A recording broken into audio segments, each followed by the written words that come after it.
Alright, and we're back. Game 2, well underway here. Team Zenzyg evening up the score at 1-1, forcing a third and final game to see who gets dropped down to loser's bracket round 1, and potentially could be going to Silver Division for Cycle 8. This is Cycle 7, of course, as we are in the round of 16 right here, and nobody really wants to be in that position to be potentially going back to Silver Division, so likely we'll see both teams putting in their A game right here. Time to Die banning Swiftblade and Parasite once again, just like that last game. Ravener and Bloodhunter getting taken out by Wazo on the Hellborn team, so focusing his bans on Noah, or now, as he is known to play both of those heroes. Obviously played Bloodhunter in Game 1, did quite well with it, and Zig has no interest in facing that again, and they won't have to. They did not ban the Ophelia, though, which means that the Legion side will first pick it into Rhapsody and Prisoner 945, so lots of heals right now on the Legion side. Ophelia and Rhapsody obviously notorious for that, as well as the Rhapsody Protective Melody. It's going to be very difficult for the Hellborn team to stop a lot of the Legion's heroes, or to actually kill any of the Legion's heroes. We do have Bubbles, who's very, very good against Rhapsody, both the silence and the ultimate will stop her ultimate, and that tends to be largely very helpful against that hero, often considered one of the stronger counters. We also have Kraken and Glacius getting put down, so lots of damage actually from those heroes in general. Not a ton of lockdown, but if they can put themselves in the right places, they can definitely do some hurting. So trying to counter the Legion side's endless heals with some pretty good damage dealers of their own. Tempest, Doctor, Repulsor, and Silhouette will be taken out by Time to Die right here. And focusing Doctor and Silhouette on that short lane carry type option, which the Hellborn team don't have yet. The Legion side didn't have one either, but they picked one up with Kronos. Hellborn team taking out Puppet, Cthulhufin, and Lodestone, so focusing Time to Die a little bit, as they felt like his Cthulhufin in Game 2 was powerful, even if it didn't win. And Lodestone, obviously, in Game 1 did very well with that hero, so don't want to let him have it. Puppet Master focused on now yet again, as they really just want to ban out those two players, apparently. Not a lot of respect for the other three guys on this Don't Care team. And it's going to be Kronos, as I said, the fourth pick for the Legion side. That's going to be the carry option, presumably. It could be Suicide, but we'll see if that is the way it is. I think carry Kronos has been a little bit more effective than Suicide Kronos, thanks to the change in his ultimate. Solstice will be picked up for the Hellborn team, so that'll be the jungle counter, and it's actually Clanks is going to be the last pick for DoCa, so it's in fact going to be that Suicide Kronos, presumably with Prisoner in the middle lane and Clanks Rhapsody in the bottom lane. Dark Lady will be occupying the short lane for the Hellborn team, with Solstice in the woods, Glacius likely top, Kraken mid, and Bubbles Suicide.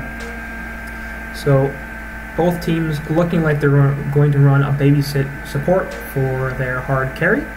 And in general, I feel like that's going to favor, I wouldn't say the Legion a little bit, but the Hellborn have both Solstice and TDL. And the Hellborn have both Solstice and TDL. The Legion have Clanks and Kronos, so the late game potential for both sides is quite strong. And you look at the general AoE, the Hellborn have a lot of AoE damage, so if they can get the correct jumps off in these team fights, you can certainly see Team Zenzyg taking this game, and as a result, the series. On the other hand, Legion side, perhaps a little more game potential, as they have the Kronos, obviously, and the Ophelia in particular. The Prisoner, very helpful with that as well. And both teams do have good game potential. The Hellborn team have Bubbles, Kronos, and Solstice. So, two solid lineups, good lineups. We'll see how well they interact. The only thing I'm a little bit concerned about is the Prisoner hook plus the Kronos. I think Kronos and Clanks will interact very well, but Prisoner and Kronos not so much. On the Hellborn team, the lockdown is actually generally very strong. They can use both Kraken and Bubbles to set up or follow up, and then Solstice is a third option, allowing them to charge up more or less a full ultimate if they can get their positioning correct, and that's going to lead into TDL being able to do a lot of damage in these team fights. Glacius potentially as well, actually, if he can position himself well with his Glacial Downpour. So I'm liking the Hellborn draft a fair bit right now, and the Legion side maybe a little bit too greedy, especially with that Suicide Kronos that we really haven't seen work too well. Now, the only thing you gotta keep in mind with that is Time to Die. He generally doesn't use the correct one. That is the Father Time Kronos Avatar. I'm not sure if that's the one that says Time to Die. I don't play a lot of Kronos. But he is well known for playing Kronos, and well known for playing Kronos very well, so that is a bit of a wild card here, as that might be the best player-hero combination in the game at this point. I believe I've seen Walls on Bubbles as well, and he plays that pretty well. And obviously in game 2 he was playing the Kraken, which is now in I Love Sonia's hands. It's going to be a Suicide Kraken as well, which is a little sketchy, to be honest. I feel like Kraken's role is much better in the middle lane, and that's why I predicted he would be playing that middle once again. Obviously, Walzo in game 2 had a good game, so I'm kind of surprised they're choosing to switch it up right here, especially because Suicide Kraken does tend to have some issues. He's tanky, so he's difficult to push in the lane, but he can't really effectively harass supports. So he does great if he's in a 1v1, especially if he's in a 1v1 against a melee hero. But in a 2v1 situation like this, he's not going to have the best time.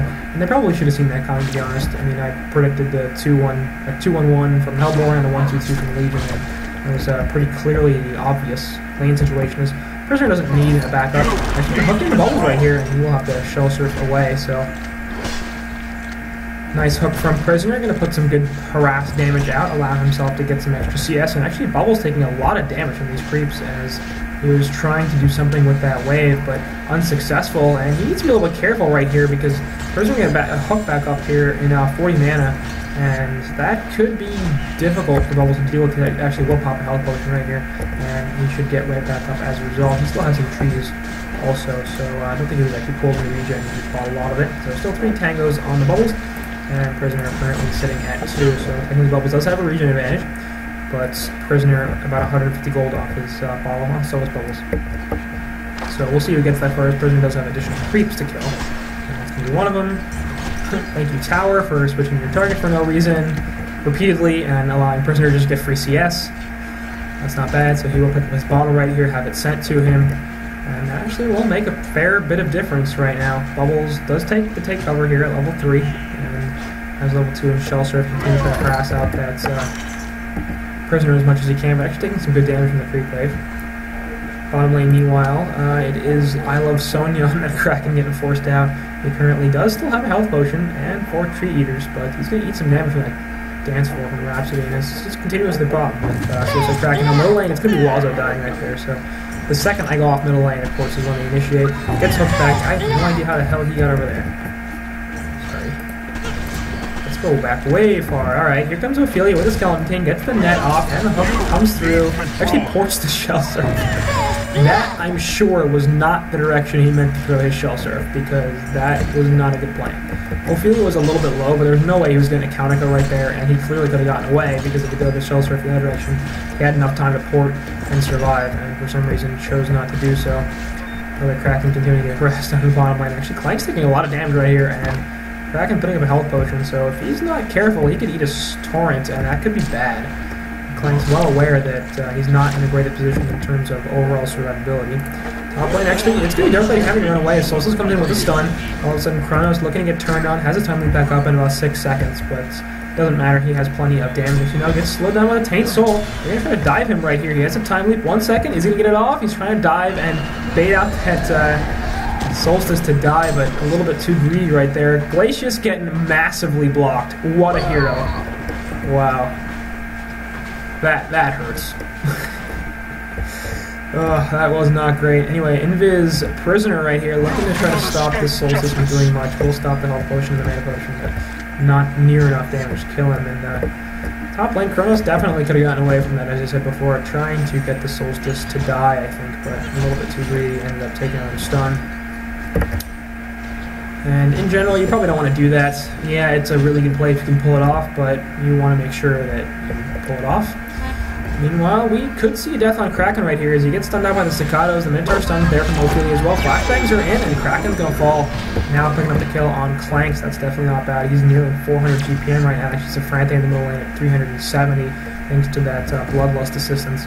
Ponzi Hinter at 322 on the Ophelia, so Fawn continuing to pile up very, very well on this Don't Care team. And we saw that in Game 1, and they turned that into an easy victory. We saw that in Game 2, and they eventually threw the game and lost. So the early laning phase success tends to be a theme of this Don't Care Zenzyg matchup, but doesn't necessarily translate into victories for Team Don't Care. So can't necessarily predict a lot based on what has gone on so far, but really at top lane as well. Time died 160 GPM, but look at predictable. 250 gold per minute, despite the fact that Glacius has been helping out in this top lane with trying to keep Kronos off the wave a little bit. Won't be too successful as Kronos is going to clean up his creep camp attack. And that's not what the HoN team are looking to give him. And he will just walk on out of there, eat a tree, no problem. He's frozen right here, but obviously not in too much danger at all. He's continuing to regen from that tree and just decides to leave at some point. TL actually sitting pretty low right here. Is, I believe, eating a tree and regaining some health, but vulnerable to a gank a little bit, and maybe even to Kronos himself, just a straight up killing her if he manages to hit 6 soon. TL hit that level 6 mark first. And in fact, gonna jump on top of Kronos right here. Darkblades are active. Solstice coming in looking for an initiation. Has a time leap available. Will put the Illuminate down. Needs a time leap away, but actually gets stunned out and killed. Time to die. Falling once again in this top lane. And I feel like he's had opportunities to get jukes off and to time leap away and survive. And he just hasn't done it. I don't know if he's not, if he's lagging or something like that, but to be honest, that's not really been the greatest play. He probably should not have died any time, much less 2 times. And, yes, he still has those 2 deaths. Presumably controlled the bottom lane by the Bubbles, but in fact there's a regen in the top, and that's going to be picked up by Mr. Prisoner. Bubbles, in fact, forced to port the way with the shell serve. So Zenzyg bringing it back a little bit with that kill on time die. They've evened up the hero kill score at 2-2. And they're just a little bit behind in gold and a little bit ahead in experience, so things going slightly better for them than they have in either Game 1 or Game 2 really in the laning phase. And obviously that bodes well considering even a poor laning phase was not enough to stop their victory in the second game of the series. And don't care, maybe need to tighten it up a little bit because we saw them in Game 1. Nice flashbang from Noah right now. He's trying to chase down this Kraken. He's still level 5, so no access to his release to Kraken, obviously. And claims no problem with continuing to force out that Kraken to sit behind his tower. And we'll do a lot of damage to this bottom tier 1 tower as well, so he should be able to take it out relatively quickly, using the HoN to get back and not having to go through the tower in that situation. Finishes off a sustainer on top of his steam boots, so going the Nullstone route relatively early on. And that's going to be cancelled quite easily by both the Dark Lady and the Kraken, of course, was so pretty much a necessary item top lane. Once again, it is Kronos getting caught out and killed. This time we're going to see a reaction. Actually, nice dodge on the hook there from Prisoner. Look at 2 people with his ultimate, it looks like, yeah, puts the shackle onto the Dark Lady, and that should be a kill with one more auto attacks as Zafrante making a 1-for-1. We'll see if he pays for it, though. Yeah, looks like he will. Solstice getting the charge off. No, Lewis Blessing gonna come out and save Prisoner for the meantime.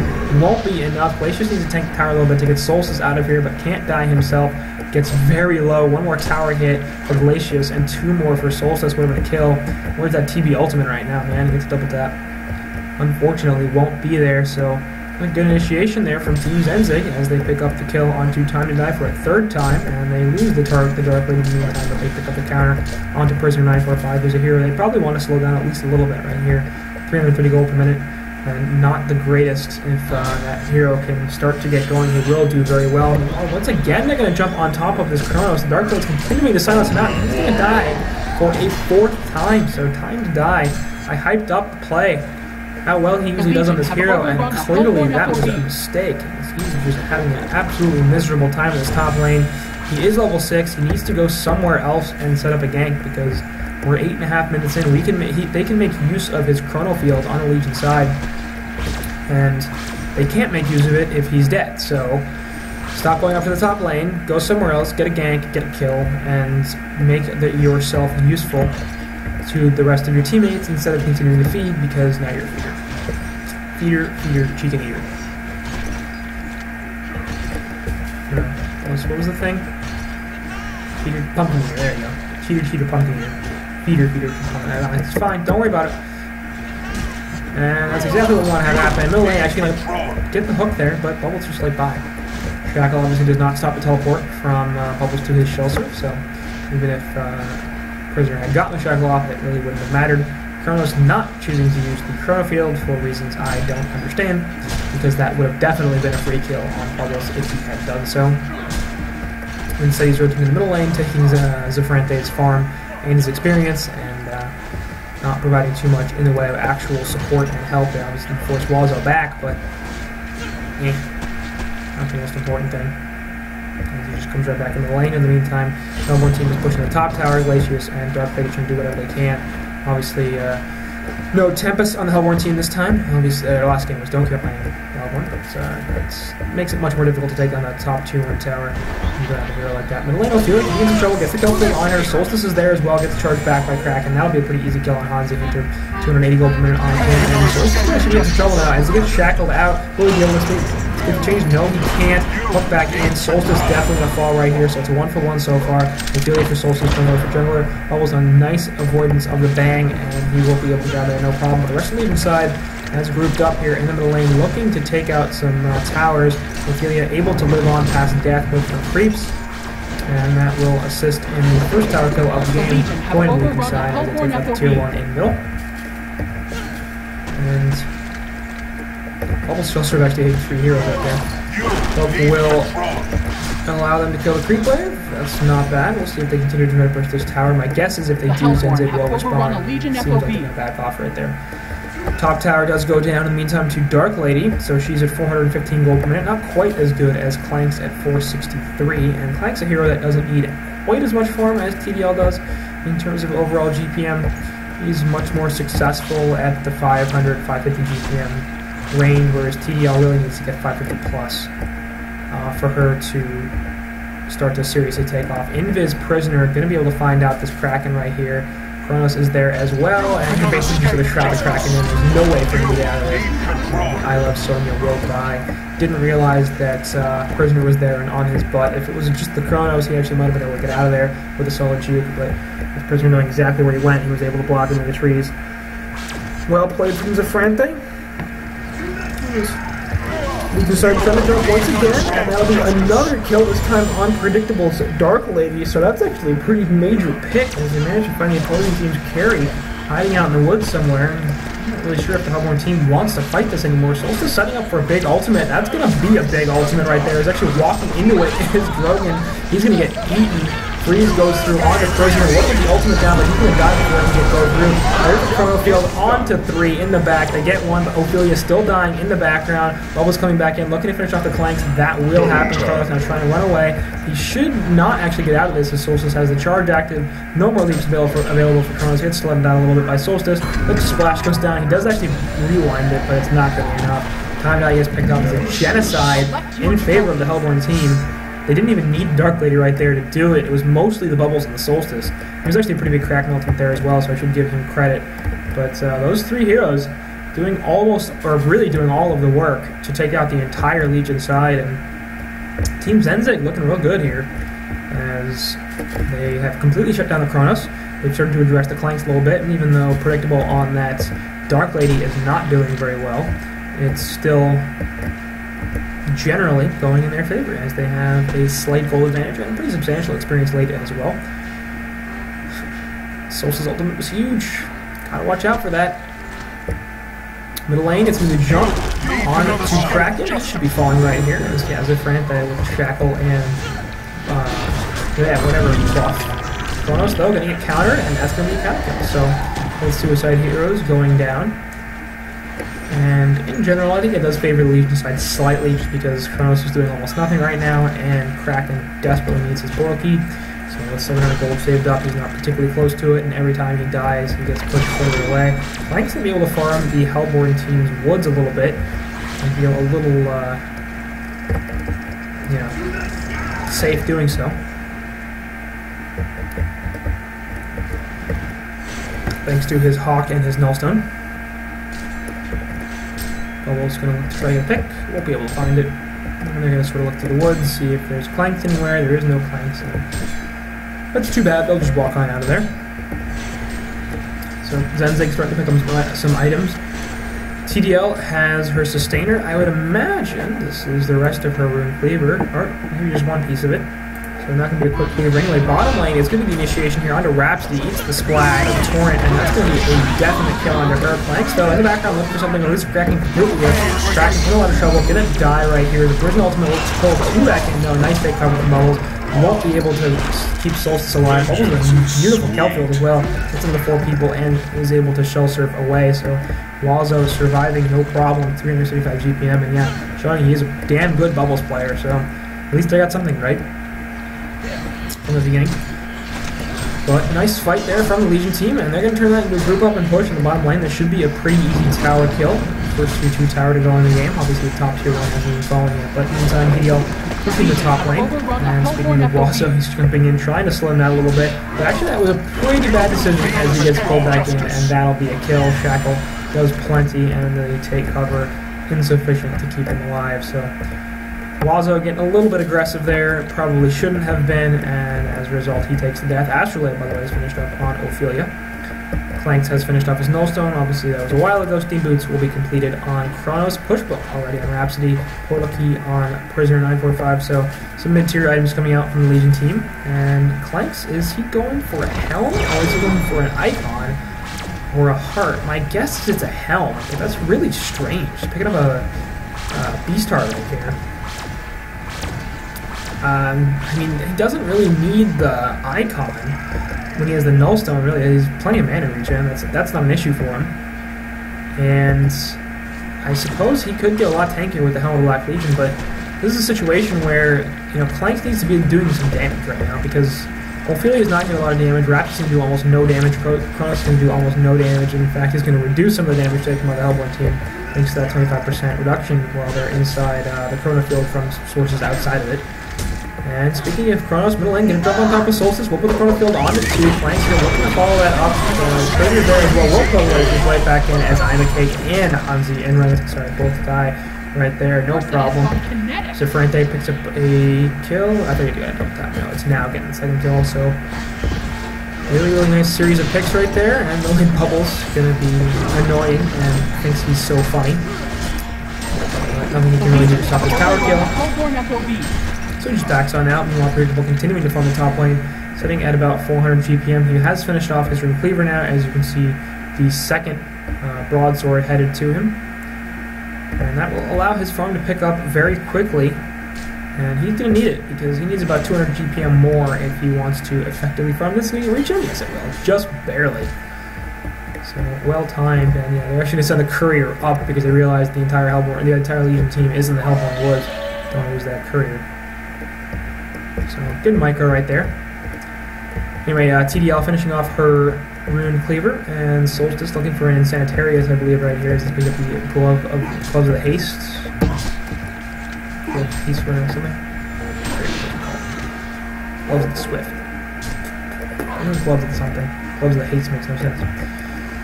Kraken, 700 gold off of his Portal Key, should have that relatively quickly. He's sitting at 200 gold per minute, so probably in the next couple of minutes he will have it.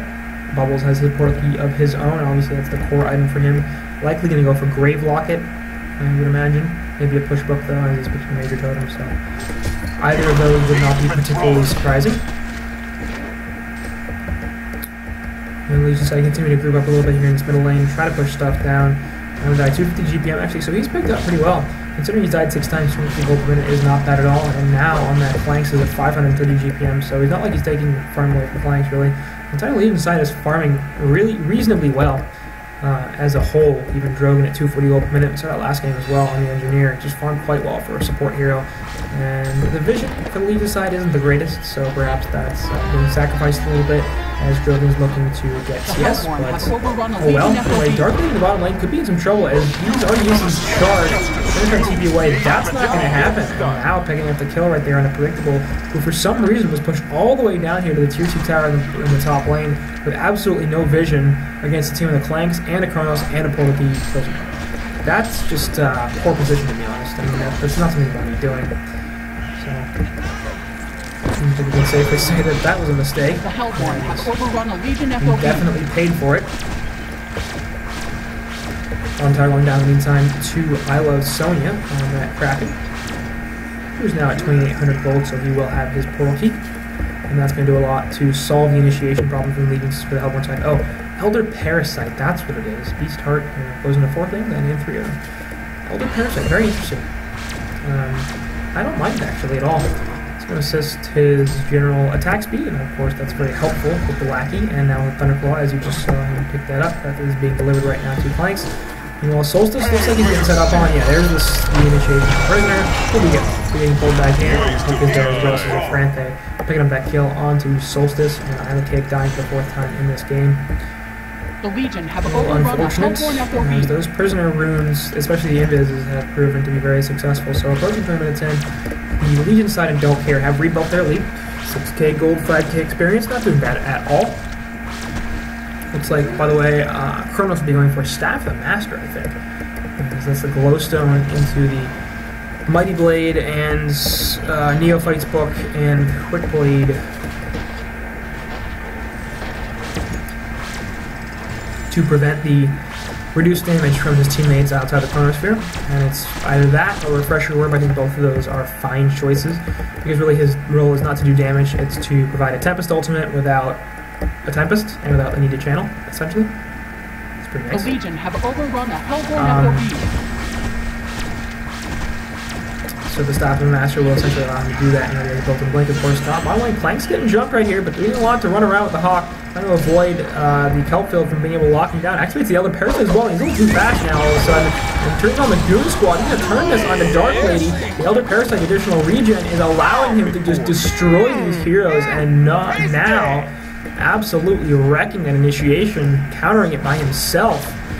And that's not where you want to be if you're the Hellborn team. 400 GPM on TEL is not bad, but she cannot take fights at this point. I don't really know why you'd bring her and Bubbles. If they had brought Kraken, that would have been a kill. If they had brought Solstice, that would have been a kill. Or at least much closer to it. Instead they bring Dark Lady, and they both get turned on because, sure, now played that very well, in fact, running around the Telfield and the Hawk, but nonetheless, it just was not a great plan in general. Wazo actually uses a buyback right here to try to keep them in this game. Solstice will provide a vision on the Conqueror attempt to eliminate, and he'll have to run away with the portal key. And meanwhile, Rhapsody jumping forward to push up, gets the staccatos onto Kraken, but not enough. Charge goes through after the shackle, and Kraken will be just fine. So we decide to go to ban their Conqueror attempt a little bit, as Planks is still there. Bubbles PKing in, and sitting on top of the cliff.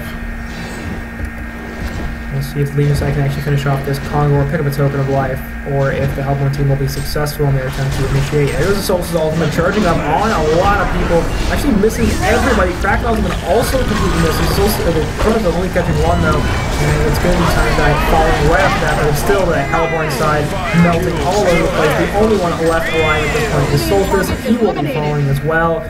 It's a genocide as now just completely cleans up right there.